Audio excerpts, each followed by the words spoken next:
말씀의 제목은 하나님 나라에 합당한 사람이라는 제목을 가지고 함께 하나님 말씀 나누겠습니다. 갈릴리 북쪽 가이사랴 빌립보에서 예수님께서 제자들에게 갑자기 질문을 던지셔요.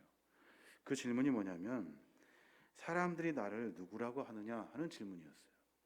도대체 사람들이 나보고 뭐라고 하든 이렇게 말씀하신 거예요. 그 이야기를 듣고 제자들이 이렇게 쭈삣쭈삣 하다가 한마디씩 이야기를 합니다. 더러는요 세례 요한이라고도 하고, 더러는요 엘리야라고 하고, 어떤 사람들은 예레미야라고 하고, 또 어떤 사람은 선지자 중에 하나입니다 라고 이렇게 말하더랍니다 라고 이렇게 예수님에게 말을 전해줘요. 그 이야기를 쭉 가만히 듣던 예수님께서 제자들에게 다시 되물으셔요. 뭐라고 또 되물으시냐면, 그러면 너희는 나를 누구라고 생각하니? 라고 물으셔요. 너희는 나를 누구라고 생각하니? 마태복음 16장 16절에 보면 시몬 베드로가 그 질문에 이렇게 답합니다. 시몬 베드로가 대답하이르되 주는 그리스도시요 살아계신 하나님의 아들이시나이다 라고 이렇게 고백을 하죠. 그리스도라는 말은 기름 부음 받은 자라는 뜻이고 메시아, 구원자라는 뜻이에요. 베드로의 고백을 다시 한번 되짚어 보면 주는 나의 구원자이십니다. 하나님의 기름을 받은 나의 구원자이십니다. 하나님의 아들이시고 그리고 나의 주인이십니다 라는 그런 고백이에요. 이 말씀을 들으시고 예수님께서 이제 됐다 하셨는지, 아니면 다음 단계로 넘어가야 할 것을 작정하셨는지, 그때부터 예수님의 사역은 조금 달라지기 시작합니다. 이 말씀을 들으시고 예수님께서 이제 죽음과 부활에 대해 말씀하기 시작하셨고, 구원의 사역을 감당할 제자들을 한 사람 한 사람 준비시키는 사역을 시작합니다. 역사적으로 봐도 그 사건 이후에 예수님의 사역은 큰 전환점을 만나게 돼요. 전에는 대중을 중심으로 사역하셨거든요.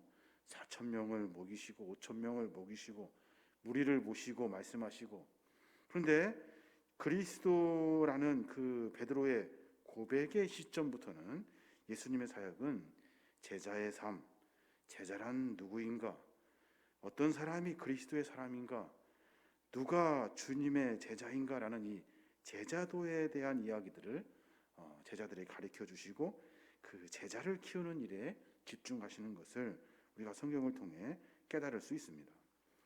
주님의 제자라고 하는 것을 우리는 크리스찬이라고 말합니다. 크리스찬이라는 이름이 처음 등장한 것은 사도행전 11장 26절에 있는 기록이에요. 최초로 안디옥에서 예수님을 믿는 무리에게 붙여진 이름입니다. 크리스찬이라는 말이 무슨 말이에요? 주님의 사람이라는 뜻이에요. 예수님의 제자라는 뜻이죠. 사도행전 11장 25절에 보면 바나바가 사울을 찾으러 다소에 가서 만남에 안디옥에 데리고 와서 둘이 교회에 1년간 모여 있어 큰 무리를 가르쳤고, 제자들이 안디옥에서 비로소 그리스도인이라 일컬음을 받게 되었더라 라고 기록해 놓고 있어요. 그게 그리스도인의 최초로 기록된 사건이에요. 예수님은 제자가 누구인가, 제자는 어떻게 살아야 하는가, 크리스찬은 누구인가 라는 이야기를 제자들에게 수도 없이 가르쳐 주셨어요. 그런데 그 누구도 그 당시에 그 안디옥 교회가 세워지고 그들의 사역이 전성기를 이룰 그때까지 제자들이 수도 없이 많은 사역을 하였지만 그들에게는 그리스도인이라는 칭호를 붙이지 않았다는 거예요. 유명한 수제자 베드로도 그리스도인이라고 하지 않았고, 많은 제자들도 크리스찬이라고 이름을 붙여 사용하지 않았다는 거예요. 우리가 지금도 흔히 사용하는 크리스찬이라는 단어는 신약 성경에 3번밖에 기록되지 않습니다. 그러니까 주님의 이름은 주님의 제자를 지칭할 때 사용하는 단어, 주님의 제자를 지칭하는 이 크리스찬이라는 단어가 얼마나 귀하고 소중한 단어인지를 우리가 성경을 통해서 깨달을 수가 있어요.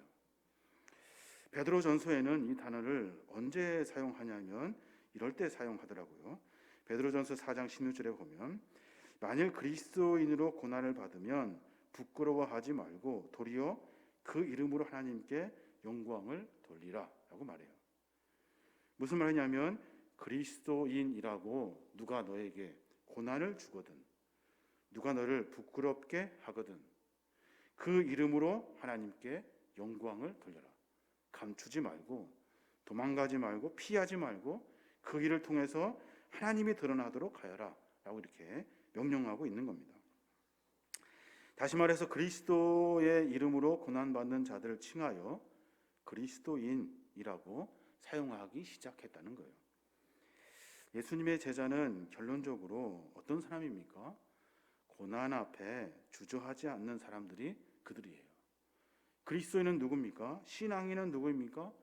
제자, 주님을 위해서 고난받기를 주저하지 않는 사람, 그리고 부끄러워하지 않는 사람, 그 이름이 창피하지 않는 사람, 그 이름 때문에 내가 삶을 고쳐서 나를 통해 하나님의 영광을 돌릴 수 있는, 내 삶 속에서 하나님이 드러나는 사람이 그리스도인이라는 거예요. 그 당시에 그 이름이 영광스러운 이름이 아니었다는 거예요.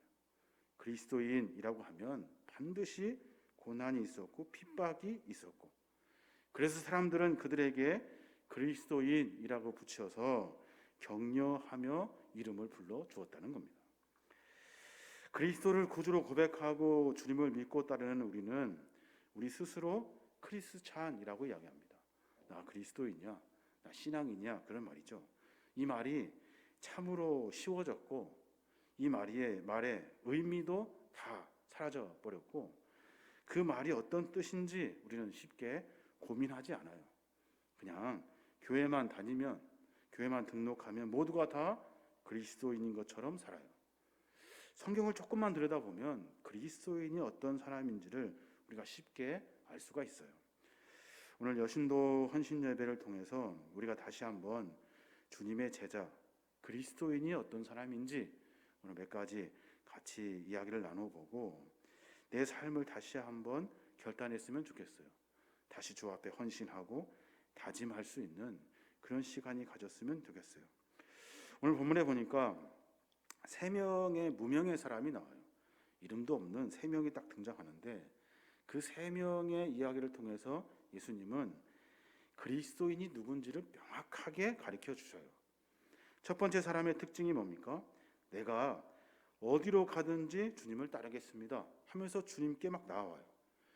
57절에 보니까 길 가실 때 어떤 사람이 여짜오되 어디로 가시든지 나는 따르리이다 라고 말해요. 이런 그리스도인이 있다는 거예요.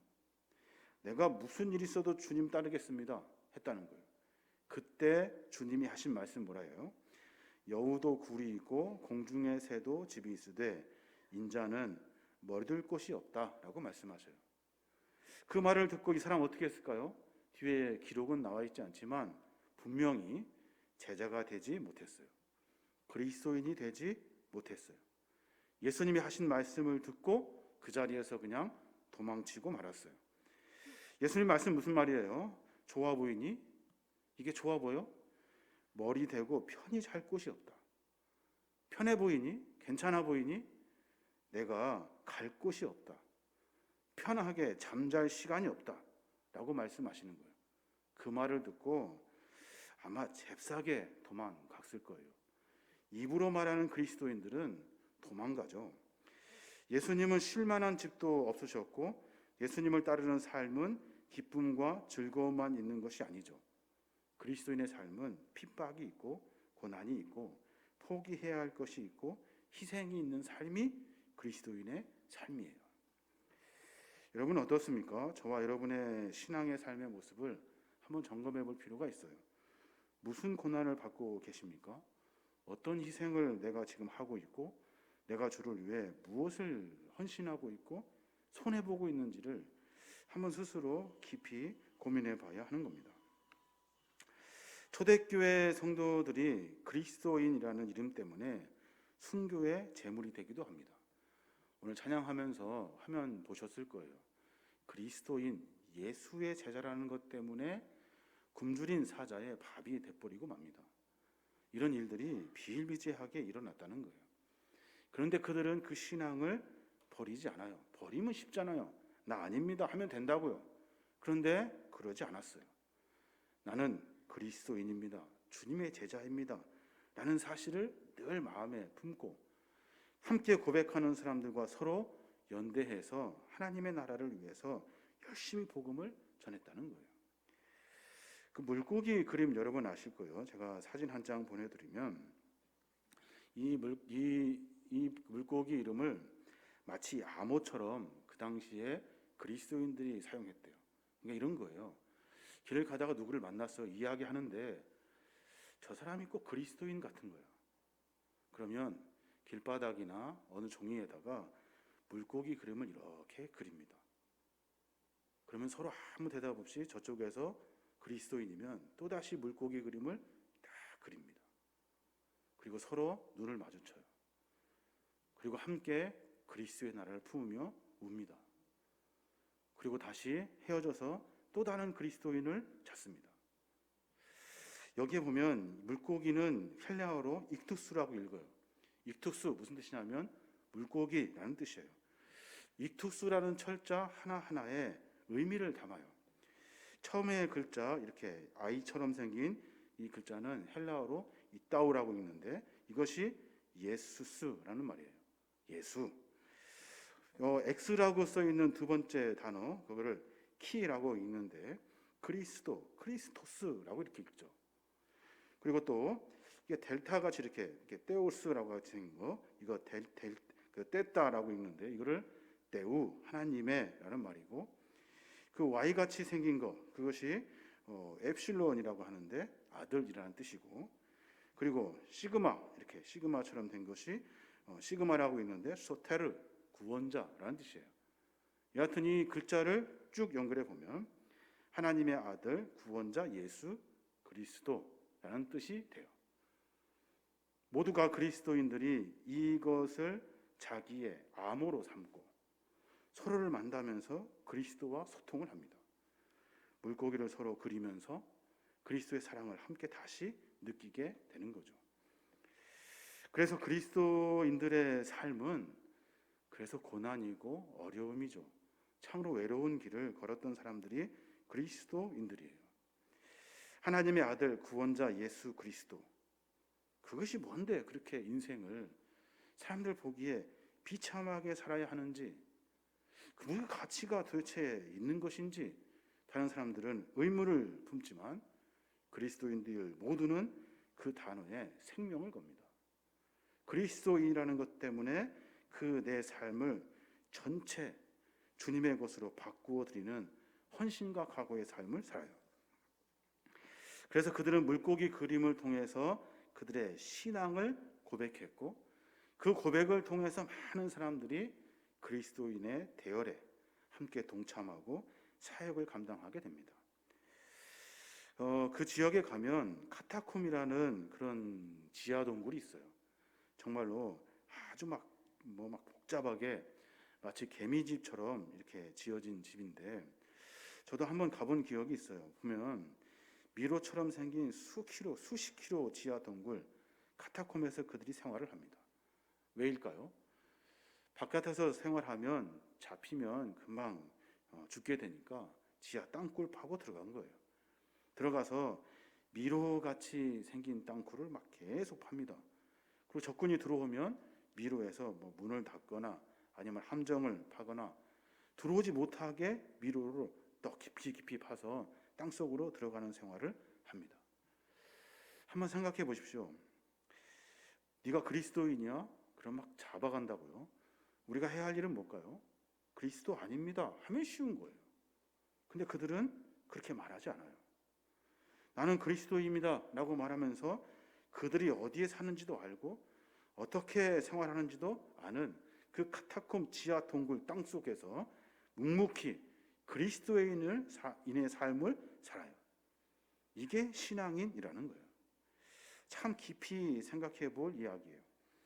그들 중에 많은 사람은 그리스도에 대한 신앙을 끝까지 붙들었기 때문에 수많은 사람들이 지켜보는 원형 경기장에서 굶주린 사자밥이 돼버리고 말았어요.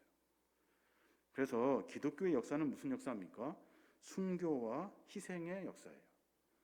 지금 조금 지나서 역사가 흐른 다음에 교회가 이렇게 자유롭게 신앙생활 할 수 있는 그런 시대가 되었고, 또 많은 것들이 편해져서 그리스도인의 참 가치를 우리가 쉽게 잃어버리는 경우가 많아요. 근데 분명히 기억할 필요가 있어요. 그리스도인은 고난과 헌신을 각오한 사람들이에요. 누구를 위한 고난과 헌신입니까? 주님을 위한, 그리스도 예수를 위한 고난과 희생을 각오한 사람들이에요. 그 사람들이 바로 그리스도인이라는 거예요. 바꿔 말하면 주를 위해 아무런 고난도, 아무런 어려움도, 아무런 헌신도 없으면 그리스도인 아니에요. 예수님을 따른다고 하는 것은 예수님 말씀대로 좁은 길을 선택하는 일이죠. 넓은 길, 편한 길, 그 길을 찾는 사람 수도 없이 많아요. 주님 뭐라고 하셔요? 사망의 길이래요. 멸망의 길이래요. 좁은 길, 고난의 길은 뭘까요? 주님이 살았던 삶의 길을 말해요. 사랑을 실천하고 헌신하고 사명을 감당하기 위해 자기를 희생하는 일. 제자들에게 예수님께서 십자가의 고난과 죽음에 대해서 말씀하실 때 베드로가 주님께 했던 일들이 있죠. 그 일이 뭐냐면, 주님, 절대로 그런 일은 있을 수 없습니다. 저희가 주님을 받들어 모시겠습니다. 뿐만 아니라 누가 주님께 해코지하는 일이 있으면 저희가 지켜내겠습니다. 절대 주님은 십자가 이런 거 가까이도 가지 마십시오 하면서 베드로가 예수님에게 호언장담을 해요. 그때 하신 말씀 마가복음 8장 33절에 보면, 사탄아 물러가라. 내가 하나님의 일을 생각하지 아니하고 도리어 사람의 일을 생각하는도다 하셨어요. 수제자 베드로가 예수님 생각해서, 예수님 마음 두어서 예수님에게 사랑을 고백하듯이 내가 생명 걸고 지키겠습니다 하는 베드로에게 뭐라고 하셨냐면, 이 사단 같은 놈아 저리 꺼져라 라고 명령하신 거예요. 왜 내 일을 방해하니? 주님의 일은 고난의 길이고 어려움의 일이에요. 그로 말미암아 하나님 나라를 이루려고 하시는 하나님의 귀한 뜻을 사람이 생각하는 것 가지고 왜 방해하니? 라고 말씀하고 계시는 거예요. 십자가 고난은 죄인을 구원하고자 하시는 하나님의 사역이죠. 그래서 예수님은 하나님의 일을 이루시기 위해서 사명을 감당하고자 십자가를 지신 거예요. 그 헌신과 수고와 고난의 삶이 우리 그리스도인의 삶이 되어야 하는 거예요. 예수님을 따르는 제자는 베드로처럼 예수님의 부름을 받았을 때 그물과 가족을 다 뒤로 하고 예수님을 따릅니다. 왜 그렇습니까? 그동안 소중하게 생각했던 것들이 소중해지지가 않아요. 이게 그리스도인의 삶이에요. 내가 움켜쥐고 있는 것들을 내려놓을 때 주님이 쥐어주시는 풍성한 천국 보화를 우리가 소유할 수 있게 되는 거예요. 이게 그리스도인의 비밀이에요. 내가 내 몸을 위해서, 내 안위를 위해서 생각하고 고민하며 삶을 살면 내가 움켜쥐고 있는 것 가지고 삶을 산다고요. 근데 주님은 그 일들을 포기하는 그리스도인에게 나에게 움켜쥐어 주셔요. 쥐어주는 은혜를 가지고 삶을 살아야 하는 거예요. 그게 그리스도인의 삶이라는 거예요. 여러분 잘 아시는 이야기일 거예요. 1956년 1월 8일에 중남미의 에콰도르의 아우카 부족이라는 부족이 있어요. 거기에 복음을 전하려고 4명의 선교사들이 그 부족으로 들어갑니다. 해변에서 아우카족의 전사들을 만나요. 막 내렸는데, 그래서 막 친하게 지내려고 제스처를 막 취하고 이렇게 언어가 통하지 않으니까 이렇게 해보려고 했는데, 갑자기 그들이 창과 도끼로 무참하게 4명의 선교사들을 그 자리에서 다 죽여버립니다. 모두가 다 훌륭하지만 그 중에 짐 엘리엇 선교사라는 분이 계셔요. 휘튼 대학교에서 덕망 있는 학생이고 글을 잘 썼던 사람이고 재능 있던 연설가고 레슬링부 챔피언이었어요. 그 이야기들을 쭉 신문이, 라이프지라는 신문이 그 일들을 사건화하여서 이렇게 막 기록하는데, 신문에 10페이지가 넘는 기사를 할애해서 기록해냅니다. 그 사건을. 아우카족은 수백 년 동안 외부인이 들어오면 다 죽여왔대요. 다들 두려워해서 들어가지 않으려고 하는 그곳에 선교사들이 아우카족에게 가기 위해 결심하고 그 땅에 들어갔다는 거예요. 막 내려서 막 이야기하는데 그 자리에서 그냥 다 같이 참사가 된 거예요. 이 일에 대해서 사람들이 논란이 일어나기 시작합니다. 이런 불필요한 낭비, 이런 일을 우리가 꼭 해야 하는가 하는 논쟁이 붙어요. 선교도 좋다, 헌신도 좋다, 다 좋은데 장래가 촉망되는 젊은이들이 도대체 무엇 때문에 이렇게 멀리 남미까지 가가지고 제대로 일도 못하고 이렇게 개죽음을 당해야 하는가 하는 그 고민에 대한 논쟁이 서로 막 붙었어요. 그래서 교회 안에 선교사들을 보내는 그런 노회나 총회 안에 여러 고민이 생깁니다. 그럼 어떻게 해야 되지? 그러면 뭐 갈 수 있는 데만 가야 되는가? 고민을 해요. 나중에 짐 엘리엇의 아내 엘리자베스 엘리엇이라는 그 부인이 있는데 그분하고 기자가 이렇게 인터뷰를 하게 됩니다. 부인이 하는 말이 뭐냐면 낭비라니요. 왜 그런 말을 하십니까? 그게 어떻게 낭비입니까? 그게 어떻게 허비입니까? 나의 남편은 어렸을 때 이 순간을 위해서 준비했던 사람입니다. 내 남편은 이제야 그 꿈을 이루었습니다. 라고 그 부인이 말하더라는 거예요. 부인 뭐라고 말해야 돼요? 여러분 가지 마십시오. 가면 다 죽습니다. 우리 남편 꼴 납니다. 해야 하는 것이 정상인데 우리 남편은 낭비했대요. 우리 남편은 괜찮대요. 그 일을 위해서 준비되어서 그 일을 했대요. 한 일이 죽는 일이었거든요. 죽었다는 거예요. 짐 엘리엇이 남긴 명언 중에 유명한 명언이 있어요. 뭐라고 이야기하냐면 놓치지 말아야 할 것을 얻기 위해 지킬 수 없는 것을 포기하는 사람은 결코 바보가 아닙니다. 라고 말해요. 놓치지 말아야 할 것을 얻기 위해. 그것이 뭐예요? 십자가의 사랑이에요. 지킬 수 없는 것을 포기하는 것. 지킬 수 없는 것이 뭐예요? 세상의 가치겠죠. 그것을 포기하는 사람은 결코 바보가 아니라는 거예요. 세상의 것 지킬 수 없죠. 그것을 포기하는 것, 이것은 바보가 아니라는 거예요. 놀라운 사실은 그 이후에 순교한 5명의 선교사들의 아내들과 아이들이 부둥켜 안고 엉엉 울다가 결단을 합니다. 우리가 가자.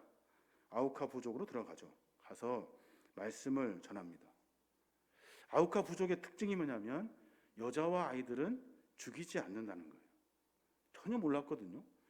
거기서 말씀이 전해지고 부족 그 교회가 세워지기 시작하고 아우카족 언어로 성경이 번역되고 자기 남편을 죽인 부족민 중에 3명이 부족 마을 교회 담임 목사가 됩니다.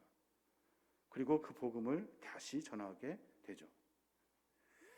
무슨 말씀을 드리려고 하는 거냐면 그리스도의 제자는 복음을 위해 희생하는 사람이에요. 우리 교회도 3명의 권사님들을 통해서 복음이 이게 시작됐다는 역사적인 이야기를 들었습니다. 누군가의 희생을 통해서 복음은 시작되고 그 시작된 복음은 씨앗이 되어 열매를 맺게 되어 있어요.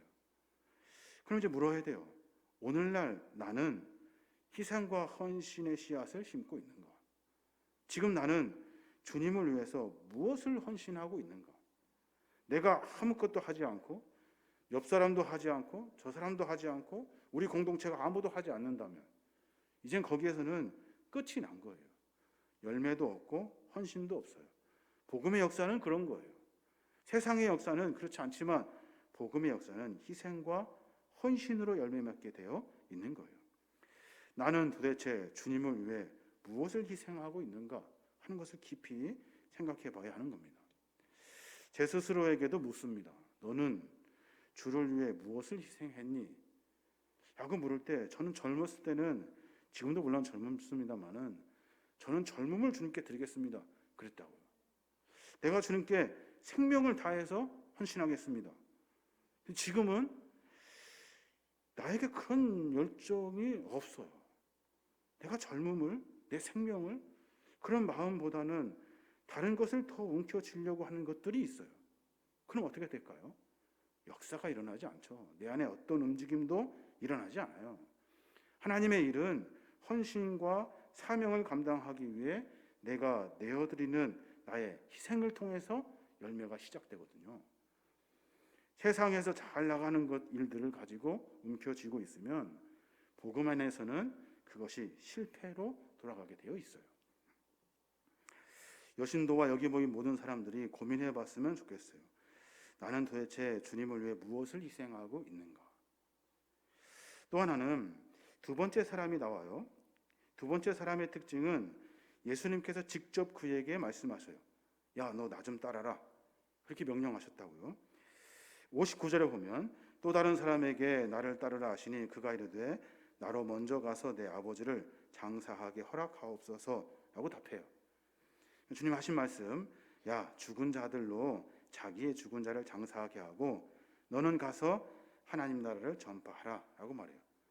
아니요, 예수님, 저는 저희 아버지 장사를 먼저 치르고 오겠습니다. 그것이 먼저예요, 주님. 우선순위가 거기에 있다고요. 그거 하고 오겠습니다. 아버지의 장사를 치르는 것이 가장 중요하다고 생각해요. 물론 중요한 일이죠. 근데 여러분 문맥을 잘 보십시오. 아버지가 죽었다면 이미 그 사람은 장례식장에 가 있어야 되는 사람이잖아요. 아버지가 죽지 않았어요. 그가 기다리는 것은 뭐예요? 아버지가 죽기를 바라는 거예요.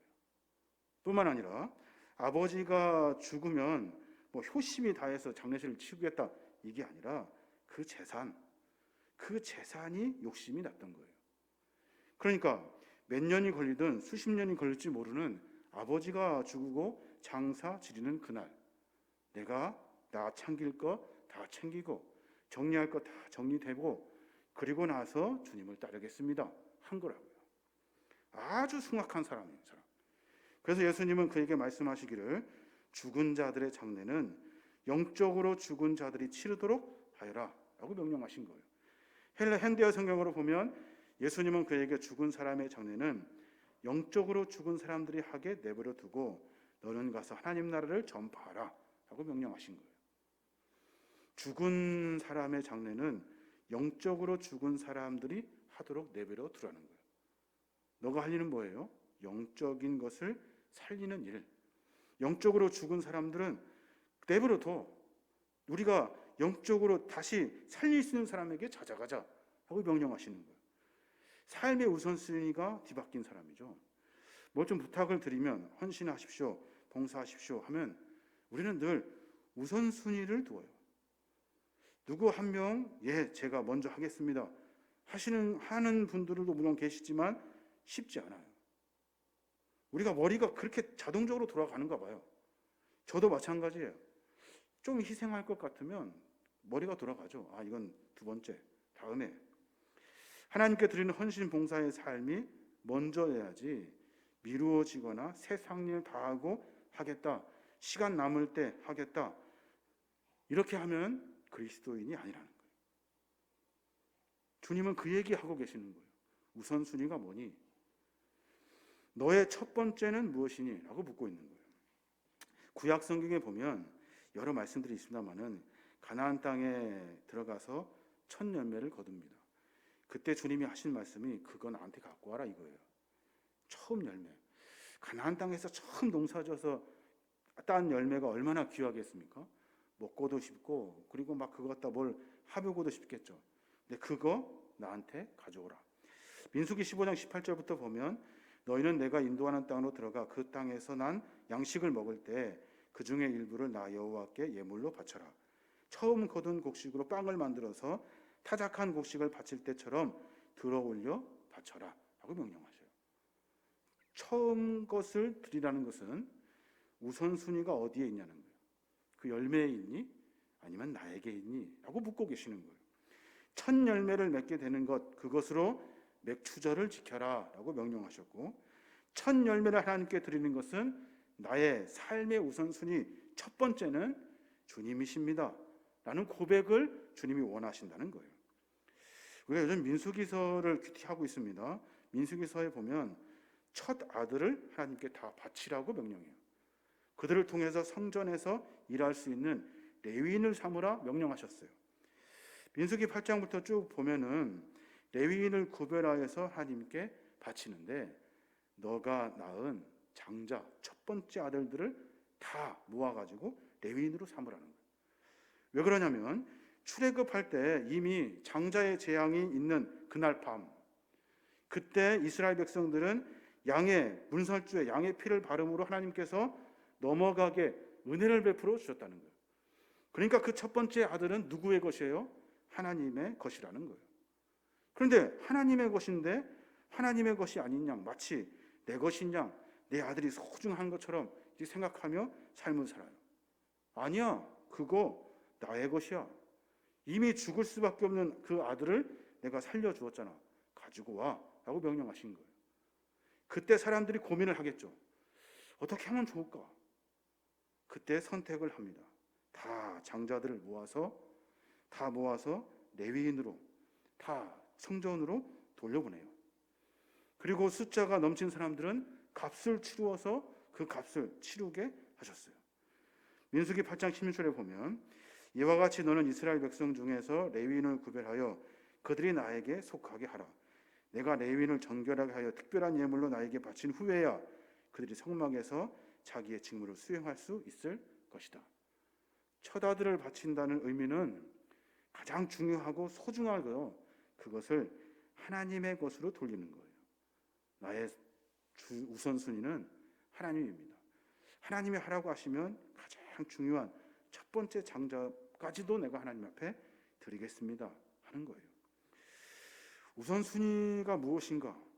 나의 우선순위가 무엇인가? 한번 깊이 생각해 볼 필요가 있어요. 물질이 내 삶의 주인이 아니라 하나님이 내 삶의 주인임을 고백하는 것, 쉬운 것 같지만 참 쉽지 않습니다.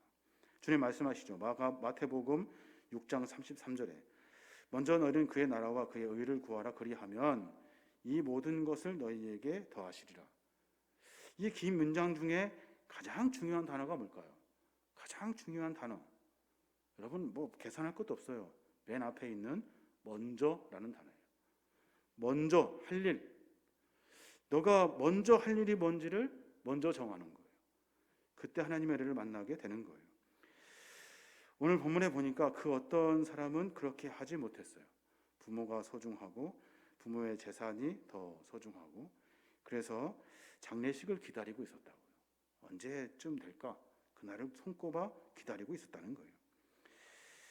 우리의 귀한 것을 들여 주님을 섬길 수 있는 것, 내 삶의 우선순위를 주님께 고정할 수 있는 것, 이것이 헌신의 두 번째 이유예요. 제자가 될 수 있는 유일한 방법, 그것이 우선순위를 정하는 거예요.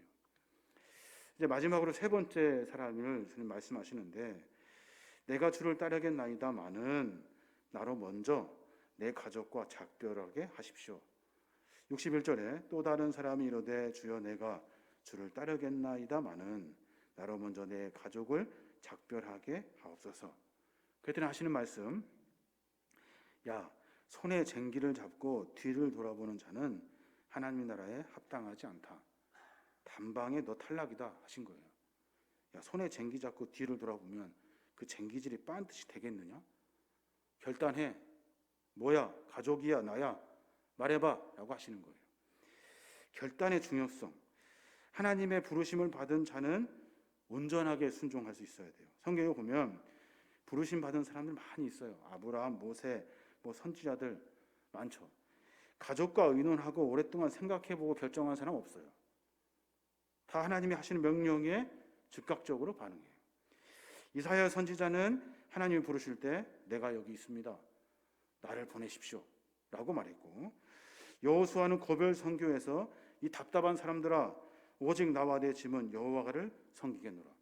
이방신 앞에서 머뭇거리지 말고 갈팡질팡하지 말고 다 치워버리고 여호와 하나님을 섬겨라. 갈등하지 말고 선택해라. 너의 그 선택이 중요하다라고 말하고 있어요. 마태복음에 보면 제자들이 주님으로부터 부르심을 받을 때 주저하지 않고 예수님을 따라갑니다. 보십시오. 마태복음 9장 9절에 보면 예수께서 그곳을 떠나 지나가시다가 마태라 하는 사람이 세관에 앉아 있는 것을 보시고 이르시되, 나를 따르라 하시니 일어나 따르니라. 세관에서 열심히 일하고 있다가 나를 따르라 하니까 할 일도 많을 것인데 놓고 따라가요. 시몬 베드로 부르실 때도 주님 말씀대로 그물을 내려서 엄청나게 물고기를 많이 잡았어요. 그날은 완전히 잔칫날이죠. 누가복음 5장 11절에 보면 그들이 배들을 육지에 대고 모든 것을 버려두고 예수를 따르니라. 이런 대박이 없는데 그걸 다 버려버리고 예수님을 따라요. 모든 것에서는 자신의 직업, 재물, 가족 모든 것이 다 포함되어 있죠. 이 모든 것 중에 하나님이 부르시면 놓고 가는 거예요. 참 이해가 안 되고 이렇게 하면 큰일 날 것 같은데 그리스도인들은 그랬다는 거예요. 우리가 한번 깊이 생각해 볼 필요가 있습니다. 결단의 중요성. 보네퍼라는 목사님 여러분 잘 아시죠?